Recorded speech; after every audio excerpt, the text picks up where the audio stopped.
Hello दोस्तों, इस web series में आप सीखने वाले हैं एच टी एम एल जो कि बेस है वेब डिज़ाइनिंग का।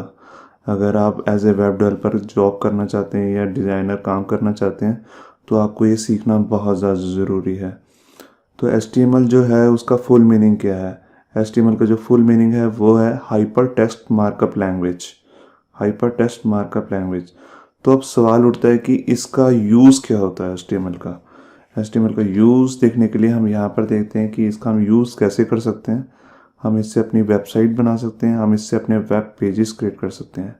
अब वेब पेजेस क्या होते हैं? एक तो हमारे नॉर्मल बुक में पेजेस होते हैं, एक वेब पेजेस होते हैं। जैसे आपने कोई भी वेबसाइट देखी होगी, वेबसाइट में कुछ पेजेस होते हैं, जैसे अबाउट अस का पेज है, गैलरी का पेज है, कॉन्टैक्ट अस का पेज है। तो उसको हम क्या कहते हैं? वेब पेज, क्योंकि वो वेबसाइट पे दिख रहा है। ठीक है, तो इसका दूसरा यूज़ क्या कर सकते हैं, आप क्यों सीख सकते हैं एच एक बहुत ही बढ़ता हुआ कैरियर है एज ए वेब डिज़ाइनर और वेब डेवलपर का। तो आप एज ए कैरियर भी चूज़ कर सकते हैं। आप खुद की वेबसाइट ही नहीं, आप दूसरों के लिए भी काम कर सकते हैं और बहुत अच्छी अर्निंग कर सकते हैं। अब क्योंकि एक रेवोल्यूशन आ गया है वेब से मोबाइल में, तो मोबाइल डेवलपमेंट बहुत ही बढ़ता हुआ एक स्कोप है, कैरियर है। ठीक है, आप मोबाइल एप्लीकेशन डेवलपमेंट कर सकते हैं। अब सवाल उठता है कि मोबाइल एप्लीकेशन तो जावा में क्रिएट होती हैं। जी नहीं, अब मोबाइल एप्लीकेशन आपकी HTML CSS और जावास्क्रिप्ट को यूज़ करके भी बना सकते हैं। अब आप जैसे कि दो फ्रेमवर्क्स मैंने यहाँ लिखे हैं, फ़ोन गैप और आयोनिक। आयोनिक एक ऐसा फ्रेमवर्क है जिसमें आप HTML और CSS यूज़ करके पूरी मोबाइल की वेबसाइट का डिज़ाइन कर सकते हैं। ठीक है, जो हम अपनी आगे आने वाली सीरीज़ में सीखेंगे भी। तो अब सवाल उठता है कि इसको शुरू कैसे किया जाए। इसको शुरू करने से पहले हम यहाँ पर एक बात करते हैं कि हम HTML का कौन सा वर्ज़न करने वाले हैं। हम HTML का वर्ज़न 5 करने वाले हैं। HTML का 5 अब तक का लेटेस्ट वर्ज़न है जिसमें सब कुछ न्यू है। और इसमें हम HTML 4 के बारे में भी बात करेंगे और सीखेंगे कि HTML 4 से HTML 5 में क्या क्या नई चीज़ें आई हैं और क्या क्या नई पुरानी चीज़ें हटा दी गई हैं। क्योंकि ये जानना बहुत ज़रूरी है, क्योंकि कई बार आप ऐसा हो सकता है कि पुरानी चीज़ें यूज़ करें और वो चले ना। तो ये सब जानना बहुत ज़रूरी है। तो अब इससे पहले हमें ये जानना होगा कि हम इसमें काम कैसे करेंगे, क्या क्या सॉफ्टवेयर रिक्वायरमेंट्स हैं। तो सॉफ्टवेयर रिक्वायरमेंट के लिए हमारे पास दो सॉफ्टवेयर की ज़रूरत होगी। एक तो है HTML एडिटर और एक है ब्राउज़र। HTML एडिटर जिसमें हम अपनी HTML का कोड करेंगे, और ब्राउज़र मतलब जैसे आपने सुना होगा, जब भी आप कोई वेबसाइट खोलते हैं तो आप एक ब्राउज़र का यूज़ करते हैं, जैसे इंटरनेट एक्सप्लोरर वगैरह वगैरह। तो यहाँ पर देखते हैं कि हमारे पास HTML एडिटर कौन कौन से हैं। सबसे बेसिक जो एडिटर आता है हमारे पास विंडोज़ के अंदर वो है नोटपैड। नोटपैड विंडोज़ के साथ ही आता है और इसको आप as a editor, HTML editor use कर सकते हैं। इसमें आप अपना सारा कोड कर सकते हैं और ये फ्री ऑफ कॉस्ट है, क्योंकि आपको विंडोज़ के साथ ही मिला है। इससे एक ऊपर भी आता है, वो है नोटपैड प्लस प्लस। इसमें और नोटपैड, सिंपल नोटपैड में एक डिफरेंस ये है कि इसमें थोड़ी कोडिंग कलरफुल होती है। और जब हम अपनी अगली वेब सीरीज़ देखेंगे उसमें हम सारे का सारा नोटपैड प्लस प्लस में ही अपना सारा कोड करेंगे।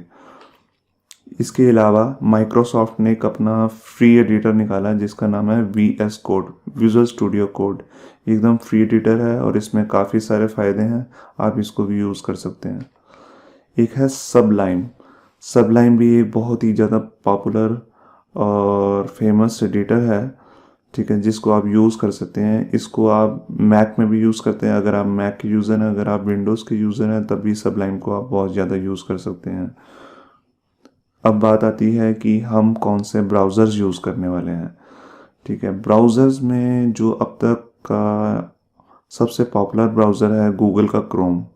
गूगल का क्रोम की खासियत ये है क्योंकि ये फास्ट वेबसाइट खोलता है और ये अप टू डेट है, एकदम नई टेक्नोलॉजी से रिलेटेड। क्योंकि जो आप HTML के नए फीचर्स यूज़ करने वाले हैं वो पुराने ब्राउज़र सपोर्ट नहीं करते हैं। जैसे इंटरनेट एक्सप्लोरर के पुराने ब्राउज़र्स हैं उसे सपोर्ट नहीं करते हैं, तो क्रोम में आप वो फीचर्स चेक कर सकते हैं।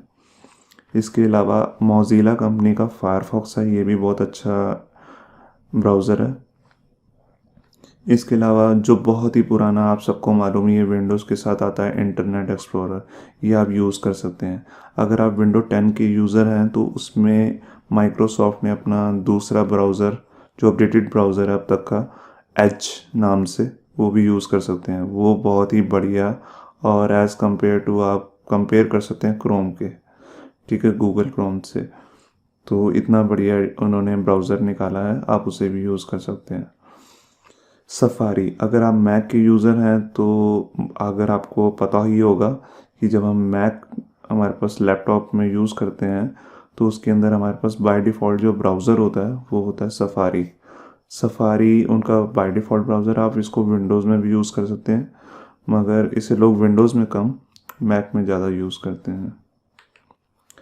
ओपेरा, ओपेरा भी बहुत ज़्यादा पॉपुलर ब्राउज़र है। इसको लोग ज़्यादातर मोबाइल्स में ज़्यादा यूज़ करते हैं, वैसे भी यूज़ करते हैं विंडोज़ में भी और मैक में भी, मगर इसको मोबाइल में ज़्यादा यूज़ किया जा सकता है। तो यहाँ तक हमारा सारी वीडियो बनाने का जो एक मोटिव था वो यही था कि हम आपको बता सकें कि HTML है क्या और हम क्या करने वाले हैं और कैसे करेंगे। तो आप हमारी वीडियो सीरीज़ देखते रहिए, जिससे आप HTML5 और उससे भी शायद लेटेस्ट वर्जन इसमें सीख सकेंगे। हमने जितने भी सॉफ्टवेयर्स और एडिटर्स आपको बताए हैं उन सब के डाउनलोड लिंक्स आप हमारी नीचे दी हुई डिस्क्रिप्शन में देख सकते हैं, वरना आप इसे गूगल पे सर्च भी कर सकते हैं, वहाँ से भी जाके आप डाउनलोड कर सकते हैं। Thank you, bye bye.